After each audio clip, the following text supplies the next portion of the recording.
ایک گاؤں میں ایک چھوٹا سا پریوار رہتا تھا جس میں رانو اور اس کی سوتیلی ماں، بہن اور اس کے پاپا رہتے تھے۔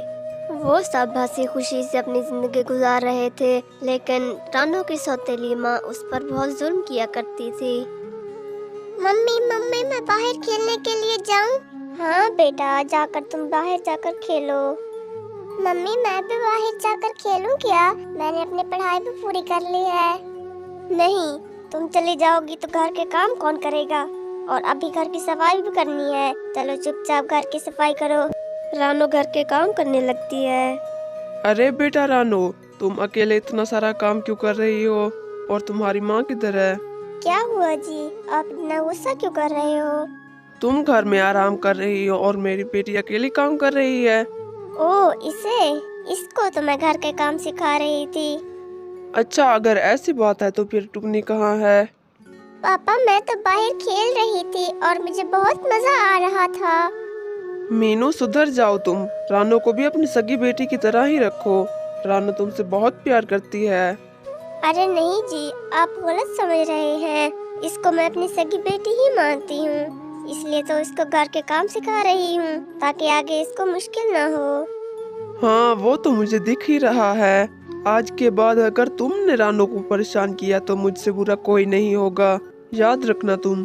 سوتیلی ماں کو رانو پر اور زیادہ غصہ آ جاتا ہے کیونکہ رانو کی وجہ سے اس کے شوہر نے اس پر غصہ کیا تھا۔ مجھے بہت بھوک لگی ہے ماں، کچھ کھانا دے دو نا۔ ہاں ممی، مجھے بھی بہت بھوک لگی ہے، کھانا لا دو۔ ٹھیک ہے، تم دونوں رکو، ابھی میں کھانا لے کر آتی ہوں۔ سوتیلی ماں رانو کے کھانے میں زیادہ مرچیں ڈال دیتی ہے۔ ماں، یہ تو بہت زیادہ تیکھا لگ رہا ہے۔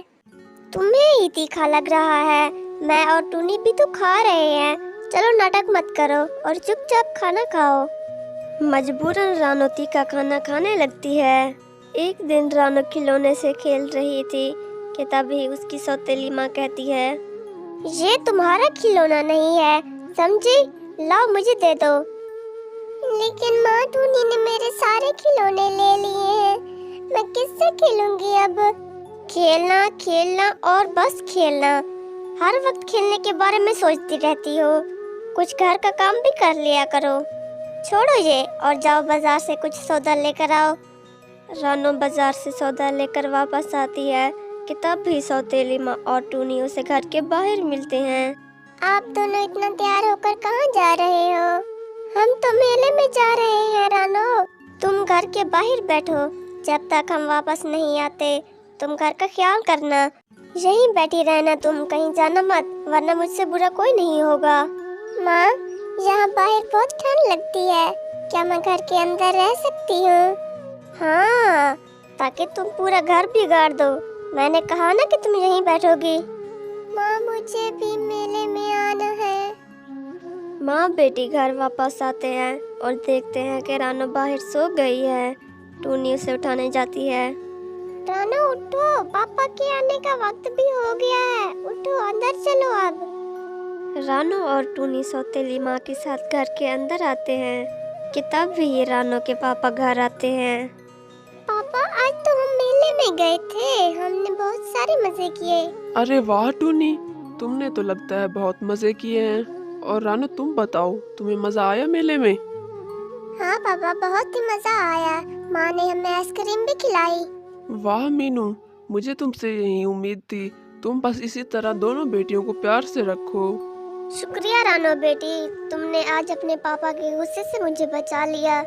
اگر انہیں پتہ چلتا میں تمہیں میلے میں لے کر نہیں گئی تو ہمارا بہت بڑا جھگڑا ہو جاتا اور شاید وہ مجھے گھر سے بھی نکال دیتے۔ مجھے معاف کر دو، میں نے کبھی تمہیں پیار نہیں کیا، پر تم نے مجھے ہمیشہ ماں کی طرح پیار کیا، میری ہر بات مانتی رہی۔ اب سے میں تمہیں کبھی پریشان نہیں کروں گی اور تم سے ہمیشہ پیار کروں گی۔ کوئی بات نہیں ماں، آپ کو غلطی کا احساس ہوا، میرے لیے یہ بڑی بات ہے۔ تو پیارے بچوں، اس کہانی سے ہمیں یہ سیکھ ملتی ہے کہ بیٹیاں ہمیشہ ہی رحمت ہوتی ہیں، چاہے وہ سگی ہو یا سوتیلی۔ آپ کو ہماری یہ کہانی کیسی لگی؟ کمنٹس میں ضرور بتائیں اور ویڈیو کو لائک اور چینل کو سبسکرائب کر کے بیل آئیکن دبانا مت بھولیں۔ ملتے ہیں اگلی کہانی میں، تب تک کے لیے ٹاٹا۔